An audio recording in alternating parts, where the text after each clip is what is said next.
Yes, আসসালামু আলাইকুম। আজ শুক্রবার ছিল, শুক্রবার একটু বের হয়েছি আমাদের নারায়ণগঞ্জ রাসেল পার্কে। সেটার ভিতরে গিয়ে দেখি অনেক লোকজন, ভিড় জ্যাম, অনেকেই আসে এখানে ঘুরতে। তো ফুলের মালা বিক্রি করছে, সবাই এক এক করে ফুলের মালা নিচ্ছে, কিনছে। তারপর আরেকজন দেখেন কি মধুময় বাঁশির সুর, এই বাঁশির সুরে সবাই মুগ্ধ হয়ে দেখছে।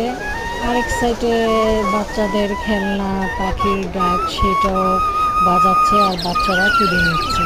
খুবই সুন্দর। ভিতরে ঢুকে গিয়ে দেখি আরও এক দল ইউটিউবার, সেই ইউটিউবাররা ওখানে শর্ট ভিডিও করছে। সেই শর্ট ভিডিওটাও আমি এক ফাঁকে তুলে নিলাম।